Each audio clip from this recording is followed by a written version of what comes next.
السلام علیکم۔ آج ہے جمعۃ المبارک، جولائی کی 31 تاریخ۔ اگر آپ پہلی بار ہماری چینل سے جڑ رہے ہیں تو سبسکرائب ضرور کریں تاکہ آپ روزانہ دیش دنیا کی خبروں سے باخبر رہیں۔ دوستو، آج بین الاقوامی محاذ سے سب سے بڑی اور حیران کن خبر مشرق وسطیٰ سے آ رہی ہے، جہاں امریکی صدر ڈونلڈ ٹرمپ نے ایک تاریخی معاہدے کا اعلان کیا ہے جس کے تحت غزہ میں حماس اور دیگر مسلح گروہوں کو مکمل طور پر غیر مسلح کیا جائے گا۔ ٹرمپ کا کہنا ہے کہ یہ ایک نئے فلسطینی دور کا آغاز ہے جس میں مرحلہ وار ہتھیار ڈالے جائیں گے اور اس کے بدلے اسرائیلی فوج کا انخلا ہوگا۔ غزہ کا کنٹرول ایک بین الاقوامی فورس اور نئی فلسطینی پولیس کے حوالے کیا جائے گا۔ اگرچہ حماس کی جانب سے فوری طور پر کوئی باقاعدہ بیان سامنے نہیں آیا ہے، لیکن یہ پیش رفت خطے کے مستقبل کے لیے انتہائی اہمیت کی حامل ہے۔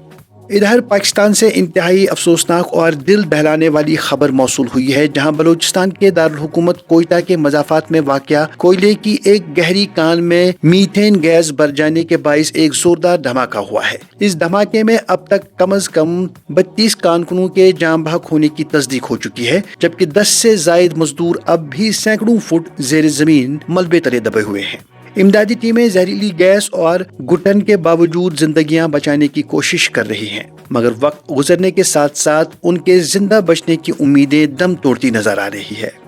دوسری جانب پاکستان ہی سے سیکورٹی کے حوالے سے ایک اور تشویشناک خبر یہ ہے کہ ایک پولیس پوسٹ پر شدت پسندوں نے اچانک اور بھاری ہتھیاروں سے لیس ہو کر حملہ کر دیا ہے۔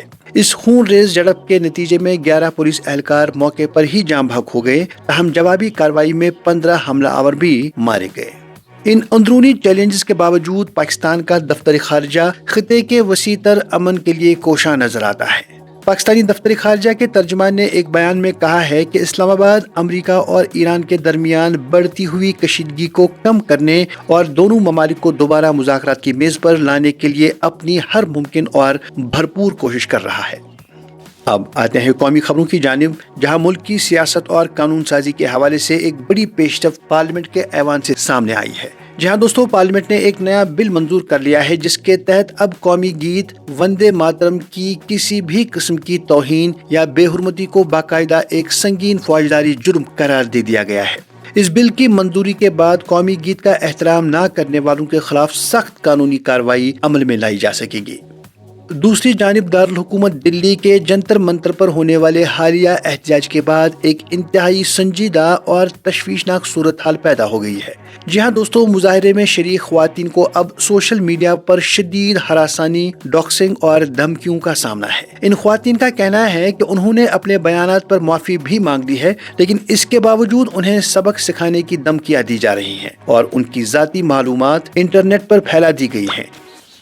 اب رخ کرتے ہیں جموں کشمیر کا، جہاں محکمہ موسمیات نے جموں خطے کے لوگوں کے لیے ایک تازہ الرٹ جاری کیا ہے۔ پیش گوئی کی گئی ہے کہ آنے والے دنوں میں جموں کے مختلف علاقوں میں شدید بارشوں کا ایک نیا سلسلہ شروع ہونے والا ہے۔ عوام سے اپیل کی گئی ہے کہ وہ ندی نالوں کے قریب جانے سے گریز کریں اور کسی بھی ہنگامی صورتحال کے لیے تیار رہیں۔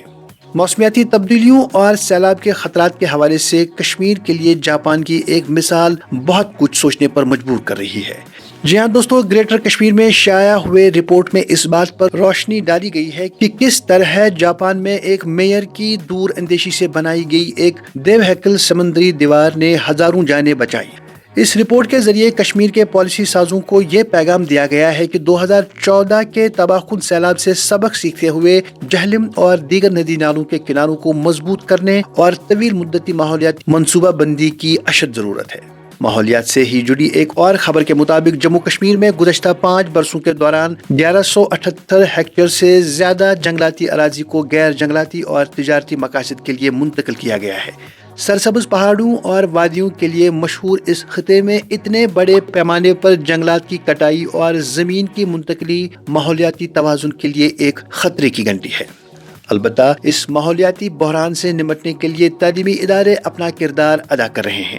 جی ہاں دوستو، Islamic university of science and technology میں موسمیاتی تبدیلیوں کے خلاف مزاحمت پیدا کرنے اور فطرت پر مبنی حل تلاش کرنے کے موضوع پر ایک اہم بین الاقوامی کانفرنس منعقد ہونے جا رہی ہے، جس میں ملکی اور غیر ملکی ماہرین سر جوڑ کر بیٹھیں گے۔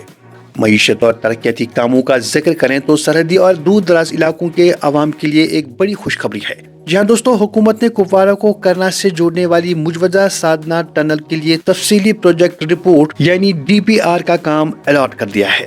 اس کے ساتھ ساتھ گریز کو بانڈی پورہ سے 12 مہینے جوڑے رکھنے کے لیے رازدان پاس ٹنل کا سروے بھی جلد شروع ہونے والا ہے۔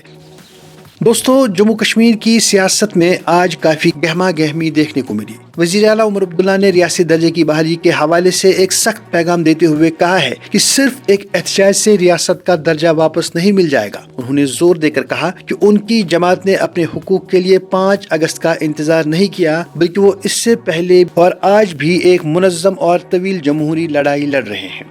دوسری جانب اپنی پارٹی کے سربراہ الطاف بخاری نے موجودہ نیشنل کانفرنس کی حکومت پر کڑے وار کیے ہیں۔ انہوں نے حکومت پر بنیادی طرز حکمرانی میں مکمل طور پر ناکام ہونے کا الزام لگایا اور حیرت انگیز طور پر یہ دعویٰ کیا کہ اس وقت جموں کشمیر میں چیف سیکریٹری وزیر اعلیٰ سے بھی زیادہ طاقتور اور بااختیار نظر آتے ہیں، جس سے جمہوری حکومت کا تصور کمزور ہو رہا ہے۔